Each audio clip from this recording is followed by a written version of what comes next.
चले खबरों में आगे बढ़ेंगे, रुक करेंगे एक और बड़ी खबर जहां राजौरी में दोरीमाल जंगल में भारी फायरिंग देखी गई। ऑपरेशन शेरवाली तेज कर दिया गया। ऐसे में सुरक्षा बलों और आतंकियों के बीच मुठभेड़ का अहम चरण जारी है। साथ ही जंगल इलाके में सेना ने घेराबंदी और सर्च ऑपरेशन बढ़ा दिया है। जम्मू कश्मीर में हाई अलर्ट, ऐसे में लगातार गोलीबारी भी जारी है।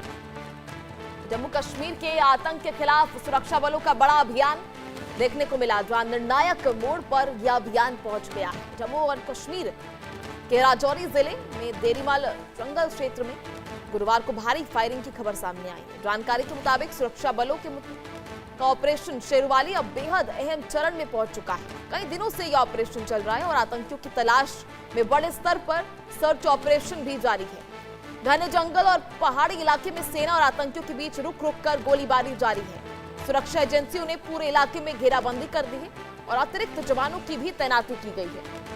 सूत्रों के अनुसार ऑपरेशन में आधुनिक निगरानी उपकरणों और ड्रोन का भी सहारा लिया जा रहा है, उसकी मदद ली जा रही है ताकि आतंकियों की सही लोकेशन का पता लग पाए।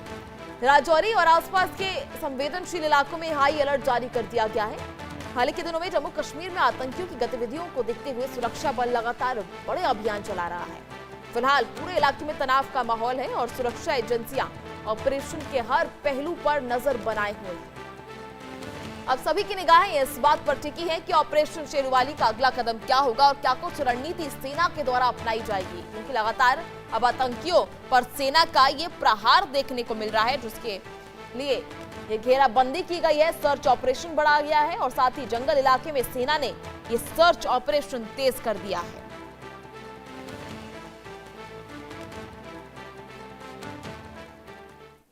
ऐसे में राजौरी के देरीमाल जंगल में भारी फायरिंग भी देखी गई। ऑपरेशन शेरवाली के तहत बड़ी कार्रवाई सेना द्वारा की जा रही है।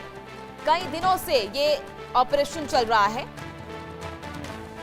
ज्यादा जानकारी के लिए सहयोगी आशिक मीर इस वक्त हमारे साथ लाइव जुड़ चुके हैं। आशिक, काफी दिनों से ये ऑपरेशन शेरवाली जारी है, ऐसे में सेना की अगली रणनीति क्या कुछ हो सकती है, क्योंकि फिलहाल हाई अलर्ट पर रखा गया जम्मू कश्मीर को? देखिए, बिल्कुल लगातार हम देख रहे हैं बीते 3 दिनों से राजौरी के घने जंगलों में इस वक्त बड़े स्तर पर सेना सुरक्षा बलों का साझा सर्च ऑपरेशन जो है चल रहा है। दरअसल सुरक्षा बलों को 3 दिन पहले एक खुफिया जानकारी मिली थी कि राजौरी के इन घने जंगलों में कुछ आतंकी छुपे हुए हैं जो किसी बड़ी आतंकी घटना को अंजाम देने की साजिश जो है रच रहे हैं। और उसके बाद जो ही सुरक्षा बल इस स्थल पर पहुंचे तो वहां पर छुपे आतंकियों की तरफ से फायरिंग शुरू की गई और अभी तक ये फायरिंग का सिलसिला जो है नहीं रुका है। अगर हम इस एरिया की बात करें, काफी ज्यादा घने जंगल है और इन घने जंगलों में छुपने के लिए इन आतंकियों को कहीं ना कहीं मदद जो है वो मिलती है, क्योंकि घने जंगलों में इन आतंकियों को ढूंढना जो है काफी ज्यादा चुनौती रहता है। और इन्हीं चुनौतियों को पार करते हुए इस वक्त सुरक्षा बल जो है इन आतंकियों का मुकाबला राजौरी के इन घने जंगलों में कर रहे हैं, जहां पर एक इंफॉर्मेशन ये भी आ रही है कि 5 से 7 आतंकियों का ग्रुप है जो कि हालिया दिनों ही घुसपैठ करके घाटी में दाखिल हो चुका है। और इनके लिए जो है इस वक्त पैरा कमांडोज को भी उतारा गया है ताकि इन आतंकियों का सफाया जो है वक्त रहते ही किया जाए। ठीक ठीक है, ऐसे में लगातार बताया जा रहा है कि आधुनिक तकनीक भी इस जो है ऑपरेशन में उसका भी प्रयोग किया जा रहा है, तो कितनी भारी पड़ रही है आतंकियों पर ये ड्रोन निगरानी? किस तरह से ये आधुनिक तकनीकों का प्रयोग किया जा रहा है? देखिए, बिल्कुल जिस तरह से ड्रोन सर्वेलेंस और हेलीकॉप्टर सर्विसेज की भी मदद ली जाती है और जब भी इस तरह का कोई ऑपरेशन रहता है जहां पर आतंकी जो है ज्यादा दिनों तक रहते हैं, तो वहां पर लगातार जो है इस तरह की मॉनिटरिंग की जाती है। और जो भारतीय सेना के पास इस वक्त आधुनिक हथियार आ चुके हैं तो उनका इस्तेमाल भी किया जाता है। खासतौर पर अगर हम ड्रोन सर्वेलेंस की बात करें, जिससे इन आतंकियों का बचना जो है नामुमकिन सा लग रहा है। फिलहाल घने जंगलों को खंगाला जा रहा है और सुरक्षा बलों की तमाम टुकड़ियां जो है इस वक्त इन घने जंगलों में बड़े स्तर पर सर्च अभियान जो है वो चला रहे हैं। और जिस तरह से खुफिया इनपुट ये भी मिल रहा है कि लश्कर और जैश के आतंकी हो सकते हैं जिन्होंने एक प्लानिंग के तहत जो है इस एरिया को चुना था, क्योंकि अगर हम इन एरियाज की बात करें ये सीमा से सटीक इलाके पड़ते हैं और यहाँ पर जो भारतीय सेना की जो इंस्टॉलेशंस है वो काफी ज्यादा है।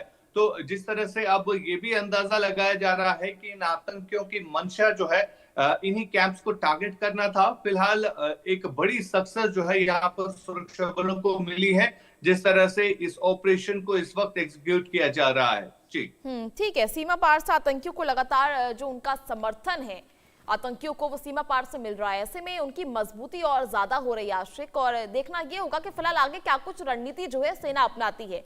लेकिन एक सवाल ये भी है कि क्या बाकी जो नागरिक है उनकी सुरक्षा के लिए क्या कुछ इंतजाम किए गए? हाई अलर्ट मोड पर तो रखा गया है साथ ही, क्योंकि लगातार जो है ये गतिविधियां बढ़ती जा रही थी, जिसके लिए ये पूरा एक्शन लिया गया, पूरी कार्रवाई की गई। देखिए, फिलहाल अगर हम देखें तो पिछले कुछ महीनों से लगातार जो पीओके वाले इलाके हैं तो वहां पर आतंकियों की मूवमेंट जो है वो काफी ज्यादा बढ़ गई है। और जिस प्रकार से खुफिया इंफॉर्मेशन मिली है कि 100 से ज्यादा आतंकी लॉन्चिंग पैड पर मौजूद है, जो इसी इंतजार में है कि कब उनको मौका मिले वो घुसपैठ करे। लेकिन जिस तरह से भारतीय सेना की तरफ से निगरानी की जा रही है, चाहे हम सीमावर्ती इलाकों की बात करें या जितनी भी बड़ी हाईवेज है, वहां पर एडिशनल डिप्लॉयमेंट सिक्योरिटी फोर्सेस की लगाई गई है, जिससे तमाम तर कोशिशें जो है अभी तक विफल हो चुकी है। और यही कुछ जो है अब पीओके में जिस तरह से पाकिस्तान की सेना इन आतंकियों को समर्थन देती है, जब भी घुसपैठ की कोशिश होती है तो उससे पहले सीज फायर वायलेशन भी होता है। तो यहाँ पर साफ झलकता है कि किस तरह से पाकिस्तान की सेना जो है इन आतंकियों का समर्थन देती है और घुसपैठ कराने में इनकी मदद भी देती है। फिलहाल तमाम तैयारियां सुरक्षा बलों की तरफ से भारत में यहाँ पर की गई है और कोई भी ऐसी चुनौती है तो उसका मुकाबला किया जाता है। निर्णायक कदम सेना के द्वारा उठाए जाते हैं। चलिए, बहुत बहुत शुक्रिया आपका जुड़ने के लिए। चलिए, खबरों में आगे बढ़ेंगे, रुक कर